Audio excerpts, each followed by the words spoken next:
Welcome to the BCU Wildcat Football Insider. I'm Lynn Thompson, along with head football coach Terry Sims from the Athletic Training Center on the campus of Bethune-Cookman University. The Wildcats go on the road last Saturday. The big win 30-28 over the Morgan State Bears, and it keeps the Wildcats' title hopes alive. Coach, a football game you went in and you did not expect the game to go the way it did go. You end up using Jabari Dunham, who was the third-string quarterback, who ends up playing the majority of the game, and he leads the Cats to victory. But if you were to put a headline up there, you would say it was the Jimmy Robinson show.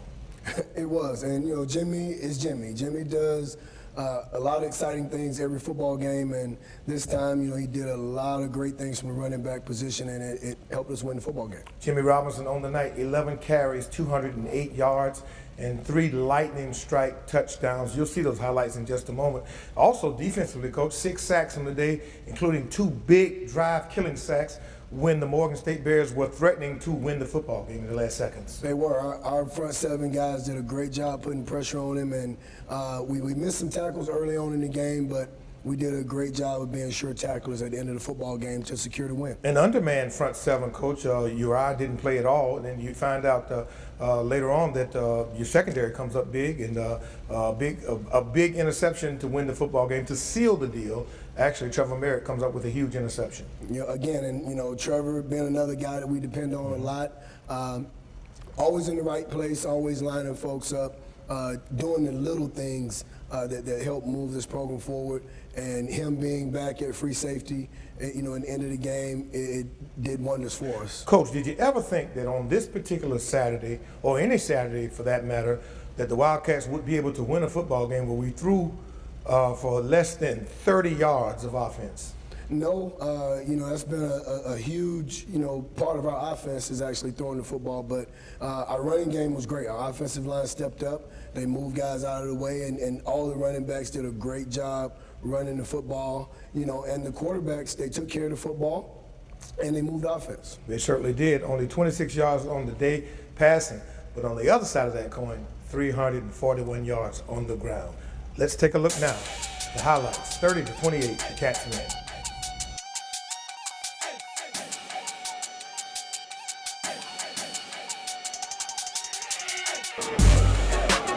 The snap to Dunham, he gives. Washington through the left side, bounces out of the 40, at the 45, at the 50, down the left sideline to the 45, and takes a big. Got hurt. And he's in the shotgun here. A high snap gets it down. He gives to his tailback, who's tackled to the backfield. The Wildcats record a safety. Chase is buried, and Kevin Thompson, this Baltimore homecoming, gets a hat on him first. The shotgun snap.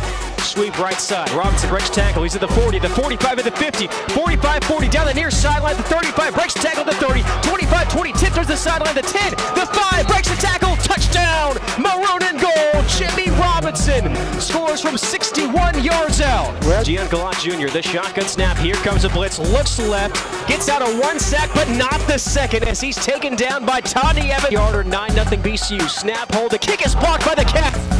Back at the 33, scooped up by BCU, and he's tackled at the 41. And Duque picks up the block, and BCU has its 4th blocked kick of the season.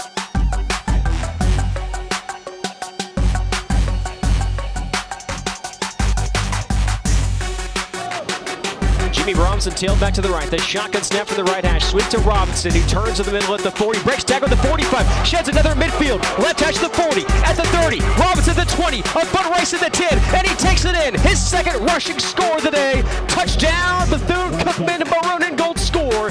Jimmy Robinson.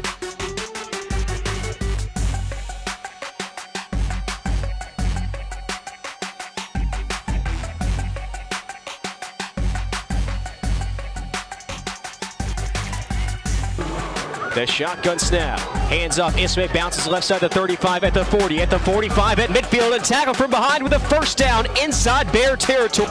The snap to Dunham, runs to the right, counter draw to Robinson, at the 35, the 40, down the middle at midfield, at the 40-yard line, to the 30, to the 20, Robinson gets a block at the 10, and he's in! Touchdown, maroon and gold! Jimmy Robinson scores on the 3rd time with a long rush. Oh my goodness, this is all. Count, the shotgun snap, hands it off, sweep to the left side, and he's wrapped up at the 49-yard line. Trevor drop, looks left, throws a dart down the near side. It's caught at the 39-yard line, and he stayed in. Ball in the near left hash, trips to the right. Dunham pulls it out of the belly of Ismay, runs to the right of the 35. He's at the 30, dances outside, stiff over the 20, and he's out of bounds near the 15-yard line. First move right to left. Ismay, the tailback, give it to him on a dive through the middle. Ismay at the 10, cuts right side of the 5, and he's in the end zone. Touchdown, maroon and gold. Seconds, here's the snap. Three-man rush. Galat taken down to the 40-yard line, pushed back to the 35. Marquise Hendricks. The snap. Looks right, throws a deep pass for the right side into double coverage, and Trevor Merritt gets his hands on. Did he hold on? Picked off. Trevor Merritt intercepts Galat.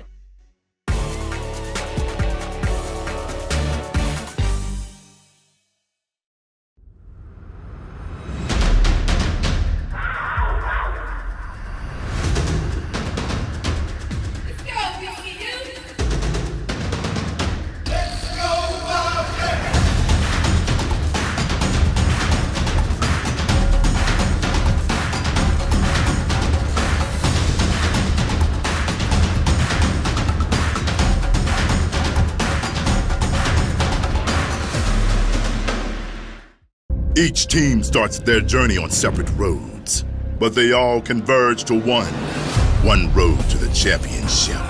There will be revenge and redemption. There'll be an Aggie and Eagle standoff. There'll be Bulldogs and Bears colliding with Tigers and Spartans, Hornets fighting off Bison, and Wildcats rattling the Rattlers. The road has twists and turns, and when it ends, one thing is certain.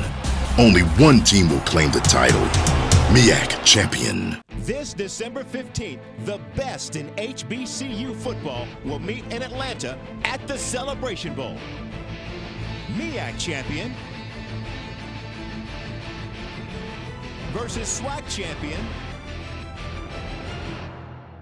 Only one will rise above the rest at Mercedes-Benz Stadium and claim the coveted Celebration Bowl trophy. For more information, visit thecelebrationbowl.com.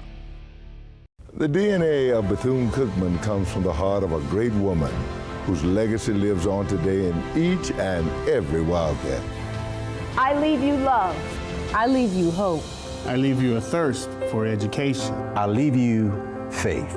I leave you, finally, a responsibility to our young people. Great leaders always leave something for others to follow. What will you leave us?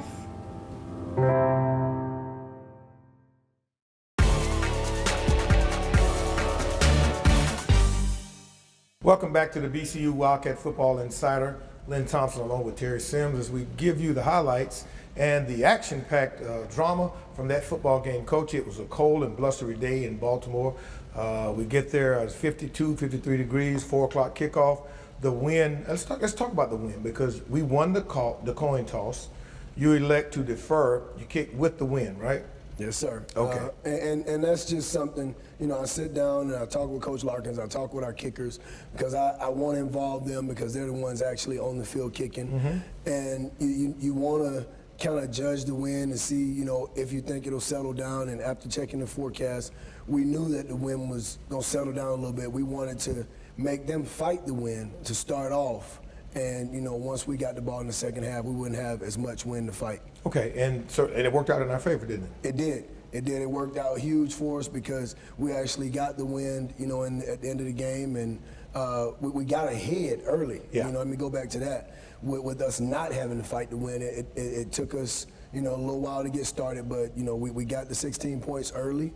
And I think that did wonders for our offense. Let's talk about how we got the 16 points, Coach. The first 2 points of the game came as a result of a tremendous kick by Giovanni Francis, and it's down at the 1 foot line. It was, and that's something that, you know, we definitely want to acknowledge him for because that's a great job by him, and even better job by our gunners. Right. Actually being where they're supposed to be, running down, you know, getting in position to actually get the ball and down it and not allow it to go in the end zone. Then the very next play, Kevin Thompson, a native of Baltimore, gets the stop in the end zone and gets the safety, 2 points. He did, and you know, our whole front seven those guys were in the backfield. Yeah. And Kevin ended up coming up, with the tackle for loss, and it ended up being a safety, which was huge for our football team. I think it gave us the shot in the arm we needed to get over the weather, to get around all that, and just, start playing football. Coach, then we decide that we're going to commit to the run game, because it seemed as if Morgan State was dead set on stopping the passing attack. They were. They were selling out, trying to stop the pass. So, talking to Coach Super, I said, look, let's take what they're giving us. They sacked David a couple of times early in the drives, and they showed a front that we were not, I guess, weren't ready for. It surprised us on a couple of things. Yeah, they had a couple looks that they had not shown on film, and it took us a couple series to get them on the sideline and actually draw the looks up and make the adjustments. So the couple sacks that they got was just new looks that our offensive line had not seen, and they were bringing pressure with those new looks, and that's tough for a young offensive line like we have to pick up those looks without being coached up on it first. Coach, on the day you managed to effectively run the ball. Let's be honest. Washington ran the ball extremely well. Tupac came in and was very effective, and also Ladarian Wilson was able to run the ball. But when you changed the pace and put the speed guy in the backfield, you saw immediate results. The first, a 61-yard touchdown. Let's talk about that first one. Well, we knew that Jimmy was going to have to add a spark to it, and we knew what he could do from the running back position. So we have plays designed for him. Quick hitters, that's what we call them, because we understand his skill set and what he can do for us. And Coach Super he called the right play at the right time. And I don't know if there is a wrong play to call when Jimmy's in the game. He ended up, taking the ball the distance and scoring for us and giving us that spark. It electrified our whole sideline. No question. He electrified the stadium as well. He does it 2 more times. But, Coach, on the day, Jimmy, 11 carries, 208 yards, 3 touchdowns, the longest, 65 yards, an average of 18.9 yards a clip. Jabari Dunham, we can't say enough about this youngster. He comes in, Coach, runs the ball 11 times for 63 yards. There was a point in the 4th quarter, Coach, when you went empty and you ran the ball 4 straight times on that 75-yard drive to clinch the game, that Jabari ran the ball on the quarterback draw 4 straight times. Yeah, and our thought process there was just get as many people out of the box as we can. And I don't understand sometimes when offensive coaches want to get in 21 and 12 and 11 personnel, because you bring guys in the box. We want to spread them out. We know Jabari can run the football, and just allow him to take us down the field. Tupac scores the touchdown on a 20-yard run, Coach. On the day, Tupac gets me 6 carries for 42 yards. Isaiah Washington, 5 carries, 28 yards. And Ladarian Wilson, 3 carries for 11 yards. Coach, we averaged 7.2 yards per carry this Saturday. And that's a tribute to our offensive line. Those guys continue to take the challenge and continue to move people out of the way. And our running backs being patient, having vision, and most importantly, protecting the football. Before we go to break, what does this mean to the opponents yet on our schedule? How do they look at us now? Well, they're going to look at us now and not try and just stop the pass first. They have to gear up to stop the run, because we have our running attack working now. Okay, with a running attack that's working, a passing attack that's proven, the Cats are moving the football. We'll come back in just a few moments. We'll take a look at the defense and find out how Coach Sims said they did this past Saturday.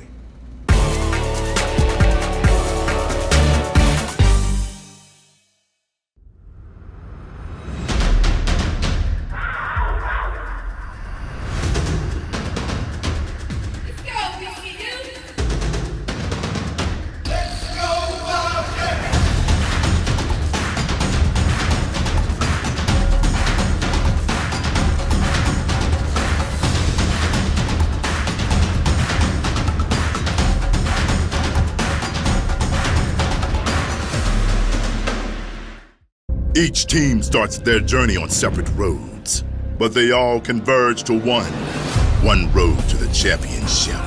There will be revenge and redemption. There'll be an Aggie and Eagle standoff. There'll be Bulldogs and Bears colliding with Tigers and Spartans. Hornets fighting off Bison and Wildcats rattling the Rattlers. The road has twists and turns, and when it ends, one thing is certain. Only one team will claim the title. MEAC champion. This December 15th, the best in HBCU football will meet in Atlanta at the Celebration Bowl. MEAC champion versus SWAC champion. Only one will rise above the rest at Mercedes-Benz Stadium and claim the coveted Celebration Bowl trophy. For more information, visit thecelebrationbowl.com. The DNA of Bethune-Cookman comes from the heart of a great woman whose legacy lives on today in each and every Wildcat. I leave you love. I leave you hope. I leave you a thirst for education. I leave you faith. I leave you finally a responsibility to our young people. Great leaders always leave something for others to follow. What will you leave us?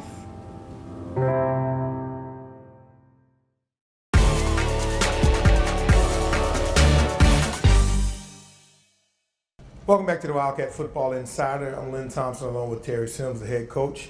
The Cats win it on the road against Morgan State 30-28. We go to 3-2 in MEAC conference play, and the title hopes are still alive here with the upset of FAMU at Howard University. We'll talk more about that in just a few minutes. But Coach, let's shift gears and talk about the defense now. On the day, your defense simply had to hold on. Morgan State has a penchant for scoring, and they brought in a quarterback, a third-string quarterback who could throw the football. He showed us that the week prior at FAMU when he came in and tried to excite the football team. We had 6 sacks on the day, but he was still able to throw the football. They could not run as effectively as they would have liked to, but a good football team is going to find a way to move the football. Let's talk defensively now. Well, defensively, as I said earlier, the front seven did a great job for the most part. During the game on Saturday, they stopped the run. They made them one-dimensional, but the quarterback that they brought in here is a quick release. He was really a catch and throw guy. Didn't have really a lot of time to get to him. When he did hold the football, we got to him and we sacked him, and that's where the 6 sacks came from. Just want to commend those guys for continuing to play, continuing to stick in there. We had a few breakdowns. The scores that they had that were not passes, we just missed tackles. The rushing touchdown they had, we missed 4 tackles, and the guy ended up, I don't know if it was a 40-something yard run, but that was just us not focusing. We lost focus for a second, but the defense still did a great job, I think, of holding on, and they had to go in and close this football game out in the end. Coach, on the day, Devin James, 5 tackles and 1 tackle for a loss and 1 sack. 6 sacks on the day. Marcus Ford with 1.5 sacks. You got a lot of guys involved. Marquise Hendricks, 1.5 sacks. Todney comes up with a big sack. Darius Clark, a big sack. And that's a name we haven't heard a lot about, but you say we'll hear a lot more about this guy. We will. And, Darius had some issues early on with the injury coming out of camp, but he has done everything that the trainers asked him to do. He's healthy now, and he's a force for us. We definitely needed him on Saturday with Uriah being out. Darius stepped right in, and we didn't miss a beat. Coach, 8 tackles for losses during the course of that football game. When that happens, you got a football team that's really got some unrelenting pressure on the team. Really, and our guys, they were not going to be denied on Saturday, and they played on Morgan's side of the line of scrimmage. And whenever you create a new line of scrimmage, then you have an opportunity to be successful. When you look in terms of our secondary, Coach, we weren't normally you'll find a lot of guys who are leading the team in tackles, and when that happens, that means those running backs are getting to the next level. But when you look up now, Kennedy only had 1 solo tackle. Right, and that's to say our front seven is doing their job. They're doing what they're supposed to do because the safeties aren't coming up big with tackles. We have our D-line there in their gaps, and the backers are scraping and playing in their gaps, and we're making tackles for losses or a minor gain, 2-3 yard gain, which is what you want. The last minute of the football game, we are forced to punt the ball back to Morgan State. Morgan State has a great kicking game, Coach. And what did you say to the defensive line? Because you knew you had to get pressure on the quarterback, and you come up with 2 huge sacks before the game-winning interception. Well, the first thing I told them is we've been here before. And all those guys understood, we've been in pressure situations where we're not going to, lose our cool. We're not going to lose our edge because it's a pressure situation. It's the end of the game. We just got to go out and play football. And they went out and played their technique. It wasn't anything special, and I don't think you can make the moment bigger than it really is for guys going on the field. They understand the situation of the game. They understand what needs to be done. And I think, Coach Jones and the defensive staff, they came up, with a great plan for those last, 55 seconds that those guys were in there. And they did a great job of stopping Morgan and forcing, the turnover. Well, the Cats win it 30-28. We'll come back in just a few minutes. We'll shift our attention to the last two ball games, starting with this coming Thursday night. The North Carolina Central Eagles come to Daytona Beach in a nationally televised ESPNU football game. We'll talk to Coach Sims about that game, and we'll go around the league to find out what happened this past weekend.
Thanks for coming back with us here on the BCU Wildcat Football Insider. I'm Lynn Thompson. That's Terry Sims, there, the head football coach, and we're about to close the books on the big BCU win over Morgan State, 30-28 in Baltimore, Maryland. The Cats now are 3-2 in MEAC conference play. Coach, a great performance by your backup quarterback. Jabari Dunham comes in and settles the team down. His ability to just operate the offense. You didn't ask much out of him. You just said, just lead us. And that's what he did. He did. And I tell all the quarterbacks the same thing before they go on the field. We don't have to win the game in one play. Right. We just want you to go out, manage the offense, move the offense down the field. And he did just that. Jabari is a very intelligent young man, understands the offense in and out, and he did exactly what we needed him to do, go out, move the ball down the field, and keep us on the plus side of the chains. We won that ball game. Let's talk about the rest of them yet, Coach. Delaware State, second win in a row. They go, they host Savannah State, and they win it 25-6 in a ball game that some people said, whoa, that's a surprise. It is because, Savannah State was that up-and-coming team this year in the conference, playing a lot of close games with everyone. Del State struggled early, but Coach Milstead and his staff, they stuck to their plan, and now they have 2 in a row. Yeah, good way to go, Rob Milstead. North Carolina A&T, Coach, struggled till the latter part of this ball game and pulls it out 37-20 homecoming win over Norfolk State. And, you know, Coach Scott, you know, the ball is just not bouncing his way right now. But as you said, A&T struggled early because Norfolk went to play. Yeah. They just, you know, didn't have a lot of breaks later on in the game. A&T got the breaks and came out with the win. Now, there's the big game. Florida A&M goes into the nation's capital, Coach. A football game that was exciting. The Rattlers had chances to win it in the end, but just could not do it. 31-23, and they fall back to the pack somewhat now. And this race for the MEAC championship has become very interesting, hasn't it? It has, and I think every coach in the league knew that when it started, because we all understand, you know, what's going on in this conference. We understand the type of coaching and the type of players that we have in this league, and we all knew at some point in time in the season that this race would become close again, and here we are. South Carolina State's off this week, but North Carolina Central, they come calling this Thursday night. They win 52-12 over Edward Waters, and let's talk about North Carolina Central, Coach. What will it take for us to win the third straight game over this bunch of Eagles? Well, I think, you know, the first thing we have to do is go into the game and be as mistake-free as possible. We have to cut the penalties out, which, you know, we had 13 penalties on Saturday, and that's a season high for us. We had not had double-digit penalties in a while. We can't do that, and I think we just have to be, you know, really, really detailed in all three phases of the game, because you have a team that's coming in off of a win. You know, they're riding high a little bit now, and they want to, you know, get another spot in this conference playoff race, and coming in and getting a win would definitely put them back in the mix.